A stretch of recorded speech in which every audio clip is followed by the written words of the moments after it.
Oi, pessoal, eu me chamo Elizabeth, sou professora de Matemática e Física aqui do Colégio Adélia, e hoje nós vamos falar sobre equação de segundo grau e função quadrática. Antes disso, roda a vinheta.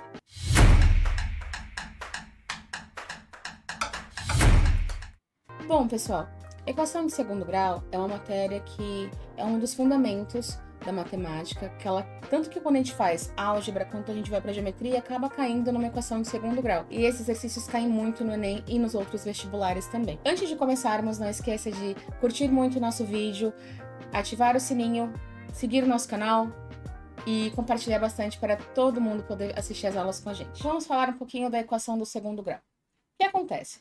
A equação do segundo grau ela é dada da seguinte forma: ax ao quadrado mais bx mais c. É definido como equação do segundo grau pelo valor do expoente que leva o primeiro x. Ela é do segundo grau porque o expoente 2. O maior expoente é 2. A gente sempre organiza dessa forma.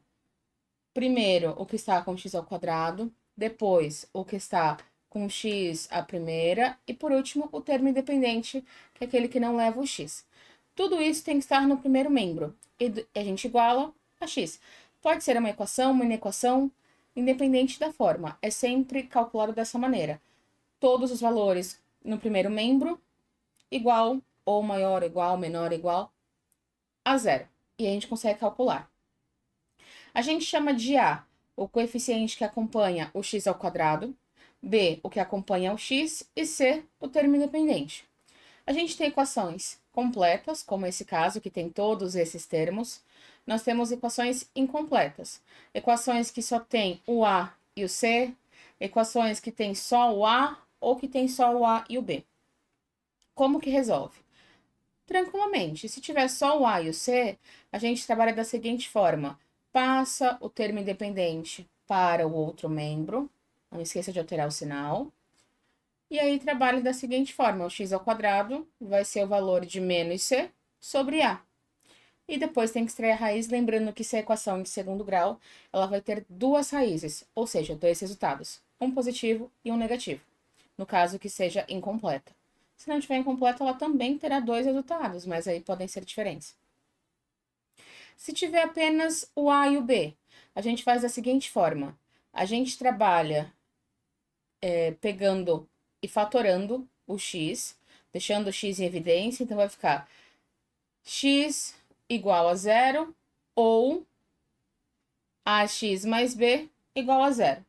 E trabalha da mesma forma, que aí vira uma equação de primeiro grau e você consegue resolver da mesma maneira. Passa para outro membro, divide se for necessário, como aparece aqui.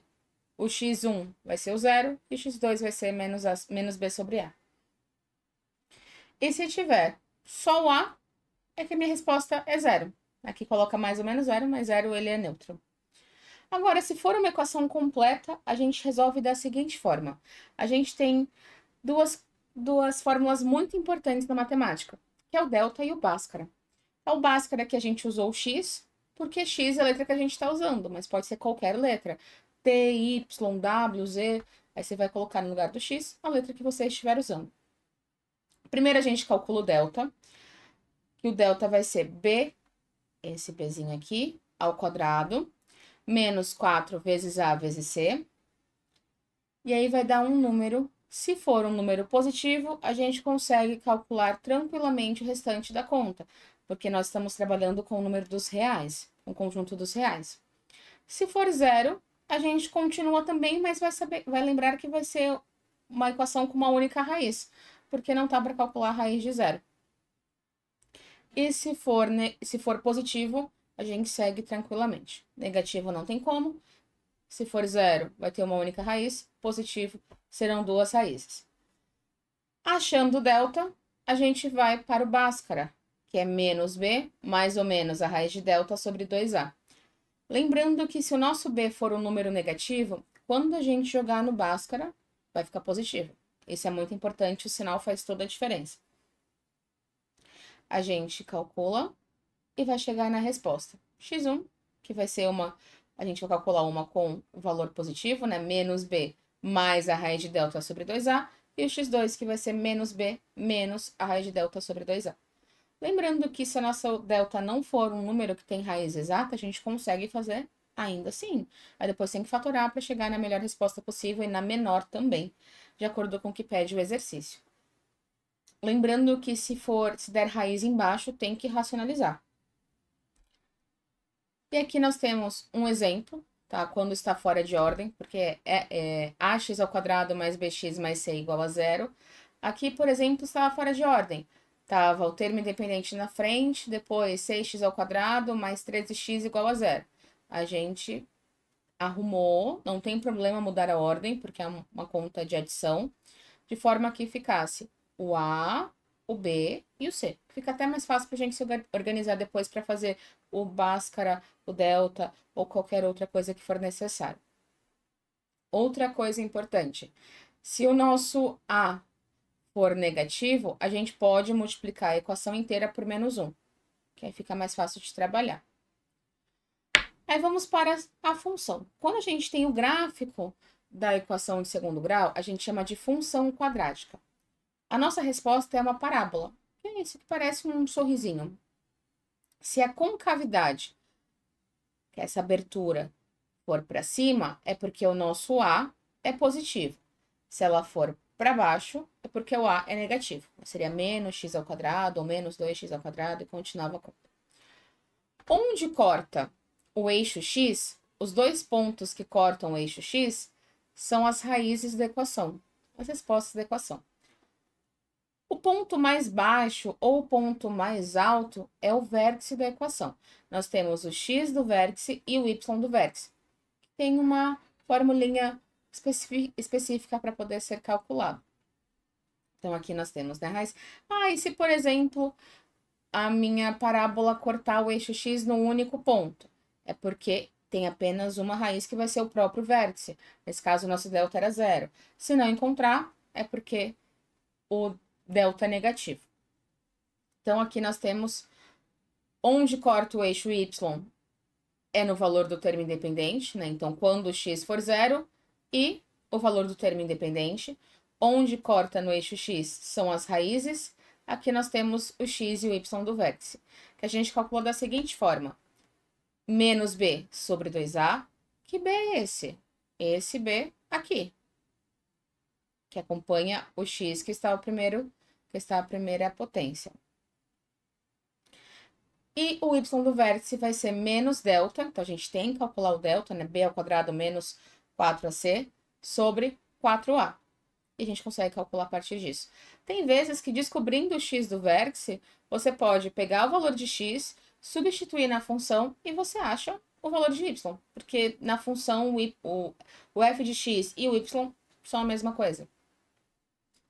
E a gente tem outra forma de achar o valor sem precisar calcular o delta e o Bhaskara. Até porque a nossa ideia é otimizar o nosso tempo. A gente tem 3 minutos para fazer a questão, se conseguirmos otimizar é muito melhor, porque sempre é aquela questão que a gente vai ter um pouquinho mais de dificuldade. Então, se eu quiser trabalhar a soma, se eu pegar a primeira raiz e somar com a segunda raiz, vai dar a mesma coisa que eu pegar menos b sobre a. E se eu quiser o produto, né, multiplicar as raízes, é c sobre a. E aí eu penso, por exemplo, se o meu a for positivo, se for 1, é muito fácil de trabalhar. É só pensar que números que somados dão b e multiplicados dão c. No caso, somados dão menos b, né? E multiplicados dão c. E aí não precisa nem fazer conta. Isso quando o a for 1. Senão a gente tem esses dois, a gente tem que pensar depois que números que somados e multiplicados dão esses daqui. E aí não precisa nem fazer delta e Bhaskara. E aqui nós temos um exercício. Geralmente no Enem cai muita função. E a equação aparece em forma de função, como nesse caso aqui. Se viu parábola, função quadrática. E aí você vai trabalhar com a equação do segundo grau. Se é uma reta, função afim, equação do primeiro grau. E aí nós temos outras equações também, né? Função começou, ela não encosta o eixo x, exponencial. Ela não encosta o eixo y, logarítmica. Logarítmica é a que menos cai. Então aqui, por exemplo, nós temos em jogos de voleibol, um saque é invalidado se a bola atingir o teto do ginásio onde ocorre o jogo. Um jogador de uma equipe tem um saque que atinge uma grande altura. Seu recorde foi quando a batida do saque se iniciou a uma altura de 1,5 m do piso da quadra. E a trajetória da bola foi descrita pela parábola y igual menos x ao quadrado sobre 6, menos 7x sobre 3, mais 12. Em que y representa a altura da bola em relação ao eixo x das abscissas, que está localizado a 1,5 m do piso da quadra. Como representado na figura. Suponha que em todas as partidas algum saque desse jogador atinja a mesma altura do seu recorde. A equipe desse jogador participou de um torneio de voleibol no qual jogou 5 partidas, cada uma delas em um ginásio diferente. As alturas dos tetos dos ginásios em relação ao piso da quadra são: o ginásio 1 tem 17 metros de altura, ginásio 2, 18, 3, 19, 4, 21 e o quinto, 40. Aí pergunta: o saque desse atleta foi invalidado em qual ginásio? E a gente tem as opções para resolver. Voltando aqui na equação, temos que saber quem que é o nosso A, quem é o B e quem é o C. Aqui nós temos uma fração, que é o que complica mais a vida de quase todo mundo. Se eu não tenho nada na frente, é porque é 1. Então, o meu A é menos 1 sobre 6. O B, menos 7 terços. E o C é 12. Se eu quero saber a altura máxima, porque a ideia aqui é que não atinja o teto. Se eu quero que não atinja o teto, estou trabalhando com a altura máxima. A gente tem que pensar que primeiro a rede está 1,5 m do chão. Então, eu vou calcular a altura máxima da parábola mais 1,5 m. Se eu quero calcular a altura máxima, vai ser quem? Sendo que ela está aqui passando pelo eixo y. O y do meu vértice. Né? Então, eu vou fazer menos delta sobre 4a. E é o que vai importar para a gente, para poder calcular a altura máxima e saber qual ginásio ele vai poder jogar ou não. Então, a gente vai fazer aqui, menos delta sobre 4a, lembrando que delta é b ao quadrado menos 4ac. Então, no lugar do b ao quadrado, a gente tem menos 7 terços ao quadrado. Lembrando que se eu tenho uma fração ao quadrado, eu elevo tanto o numerador quanto o denominador ao quadrado. Menos 4 vezes o A, que é menos 1/6, vezes 12, que é o C. Então, primeiro a gente resolve a potência.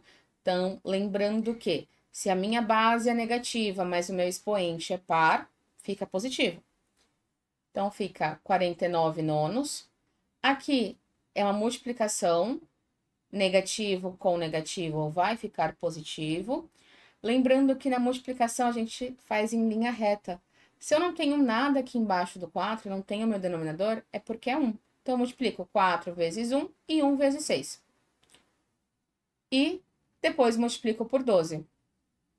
Então, ia ficar 4 vezes 12 dividido por 6. E com isso, a gente obteve 8. E embaixo, 4 vezes A. Mesma coisa, né? Um número inteiro multiplicado por uma fração. Multiplica em linha reta. E aí, aqui obtivemos 2 terços.